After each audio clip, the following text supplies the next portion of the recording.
어제 아침에 서울역 근처에서 차량이 인도로 돌진하는 사고가 일어났습니다. 일단 목격자의 목소리를 듣고 오겠습니다. 집에서 밤 깨서 무너진 줄 알고 나왔다니까 우리 집이 무너진 줄 알고 얼마나 심했으면 다 뛰쳐나왔어요 집에 있다가. 집이 무너지는 줄 알았다. 얼마나 큰 사고였는지 그렇게 목격자는 진술을 하고 있습니다. 사고 차량이 건물 벽을 들이받고 겨우 멈춰섰다는데요. 어떤 사고였는지 영상을 먼저 보고 이야기 이어나가겠습니다. 이 사고를 보면요. 차량이 지금 강조돼 있는 차량이요. 인도로 들어가서 계속 달립니다. 브레이크 등은 들어와 있는 것 같아요. 저렇게 운전을 인도에서 하다가 벽을 들이받고 멈춰섰다고 하는데 구장차님 이게 어떻게 난 사고인 거예요? 네. 그러니까 저 운전자가 지금 보면은 사실상 인도를 달리고 있지 않습니까? 예. 네, 인도를 달리고 바로 옆에 이제 주유소가 있기 때문에 주유를 하기 위해서 이 주유소로 가는 거 아닌가 이렇게 관측이 됐는데 예. 그런데 주유소로 가지 않고 다시 또 인도로 그 주행을 한 겁니다. 그러다가 앞에 있는 이 건물 벽을 들이받고 이제 차가 멈춰 선 건데요. 저 과정에 이 행인을 두 사람을 이렇게 차로 치여서 이렇게 부상하게 했다고 합니다. 최근에 그 시청역 그 역주행 사고에 충격이 있기 때문에 그런지 저런 차량과 관련된 사건 사고 소식이 접할 때마다 굉장히 가슴을 쓸어내리는 시민들이 많은 것 같습니다. 그러게 말입니다. 임재 변호사님, 이 사고는 왜 난 거랍니까? 그렇죠. 지금 영상으로 보자면요. 앞에 행인이 있는 게 쉽게 확인이 됨에도 불구하고 계속해서 주행을 이어가는 것으로 보이거든요. 경찰은 사고 직후에 음주 여부 그리고 약물 여부에 대한 검사를 실시했는데 관련해서 음주 혐의나 어떤 약물을 하고서는 운전을 하지는 않은 것으로 현재까지 조사가 됐습니다. 이 운전을 한 80대 남성의 경우에도 현재 이것이 급발진 사고라는 점을 주장하고 있지는 않은 것으로 보이는데 이것이 단순한 어떤 운전 조작의 실수인지 아니면 다른 부분이 있는 것인지 추가적인 조사는 필요해 보입니다. 예. 여러분 기억을 되짚어 보시면 지난 1일에 시청역 사고가 발생해서 9명이 사망을 했습니다. 그리고 지난 3일에는 국립중앙의료원 응급실로 택시가 돌진하는 사고가 있었죠. 여기서도 3명이 다쳤습니다. 그리고 6일에 다시 서울역에서 이런 사고가 일주일 새에 3번이나 사고가 난 겁니다. 특히 지난 3일 그 사고는요. 사고 운전 후에 발언을 일단 좀 듣고 이야기 이어나가 보겠습니다. 급발진이라고 생각하시나요? 어떻게 생각하시나요? 뭐 하실 말씀? 아니 너무 하지 말고. 뭐 어떤 상황이었는지만 들려주실 수 있을까요? 중앙이 없으셨던 건지 어떤 상황이었던 건지 어떤 상황인지만 부탁드립니다. 오늘 조사에서는 어떤 말씀을 하셨어요? 취재진 질문에 대답을 하지 않는 모습 보고 오셨는데 이 운전자는 급발진을 주장을 했습니다. 그런데 채널A가 사고의 전 과정이 담긴 블랙박스 영상을 입수해 보니까요.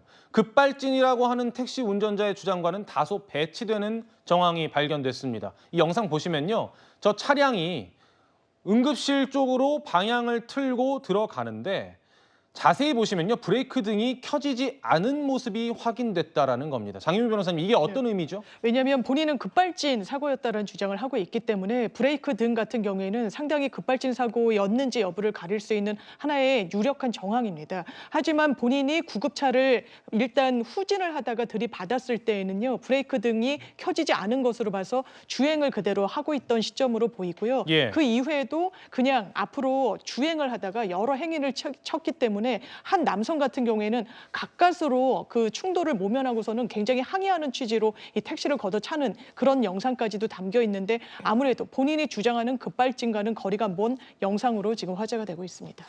그렇다면 이 택시 회사 관계자는 어떻게 보고 있을까요? 목소리 들어보죠.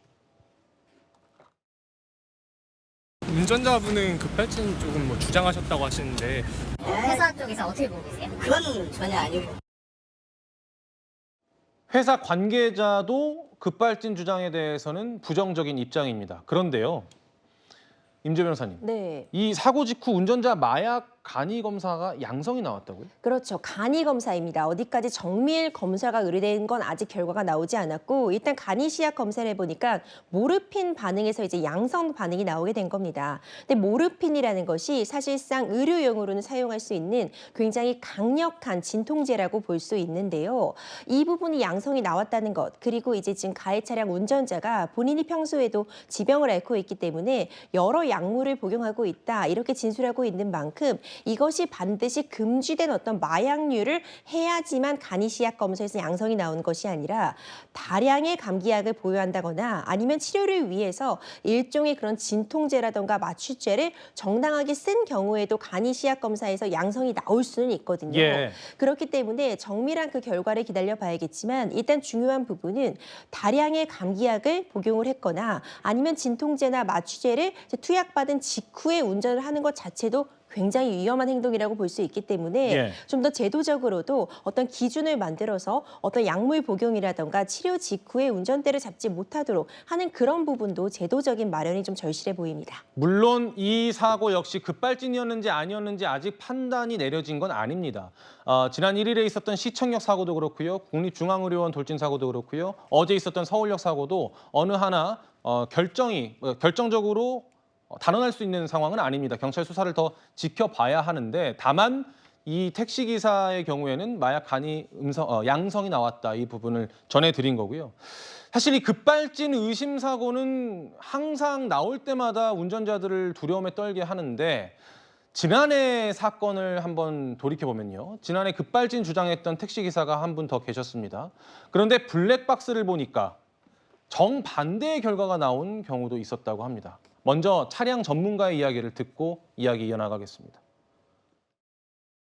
이 거리는 총 119m, 시간으로는 7.9초, 상당히 긴 시간 동안 가속 페달을 6번 동안 밟았다 뗐다를 계속 반복했고요. 택시 운전기사님하고 연락을 해봤습니다. 그때 당시 이분이 하신 말씀이 차가 이상했다 이렇게 말씀을 하세요. 차가 그러면 브레이크를 밟았는데 차가 나갔다는 말씀인가요? 했더니 내가 그때 브레이크를 못 밟더라 이렇게 말씀하셨어요. 임재 변호사님, 그러니까 운전자가 당시에 급발진을 주장을 했는데 이 페달 블랙박스 영상을 보니까 가속 페달을 밟은 게 이제 확인이 된 거고 이렇기 때문에 페달 블랙박스 의무로 설치를 의무화해야 된다. 이런 주장까지 이어지는 것 같아요. 그렇습니다. 해당 사건 당시에요. 해당 가해 차량 그 운전자는 급발진을 주장하고 있었습니다. 이제 우회전을 시도하고 있었는데 내가 브레이크를 밟았음에도 불구하고 작동하지 않았다고 주장을 했는데 해당 차량에는 운전자가 이 페달 블랙박스가 설치를 해둔 차량이었습니다. 예. 이 페달 블랙박스는 보시는 것처럼 페달 부분을 지금 영상으로 촬영을 하고 있거든요. 그렇기 때문에 내가 밟은 것이 지금 브레이크인지 엑셀인지가 확인이 되는 상황인데 이 가해 차량 운전자의 주장과는 달리 실제로 확인을 해보니까 굉장히 짧은 시간 동안 이 몇 초 상간에 이 브레이크가 아니라 가속 페달을 6차례나 밟은 것으로 확인이 되었습니다. 예. 그렇기 때문에 본인은 브레이크를 밟고 있다고 생각을 했지만 사실상 가속 페달에 발이 올려져 있었고 브레이크를 밟는다고 생각하고 가속 페달을 계속 연속해서 밟은 점을 우리가 영상을 통해서 확인을 할 수 있었거든요. 그러니까 이번 영상을 통해서 우리가 운전을 할 때 내가 지금 인지적으로는 브레이크를 밟고 있다고 생각을 하지만 가속 페달의 발을 떼지 못한 상태에서 계속해서 밟고 있을 수도 있다는 점을 한 번 더 경각심을 가질 필요가 있을 것 같고요. 뿐만 아니라 이렇게 브레이크 페달의 존재에 대해서 이 영상이 남아있으면 입증이 편리하기 때문에 이 부분 좀 제도화할 필요가 있지 않나 이런 이야기도 나오고 있습니다. 알겠습니다. 제도화 부분을 좀 고민해봐야 될 것 같습니다.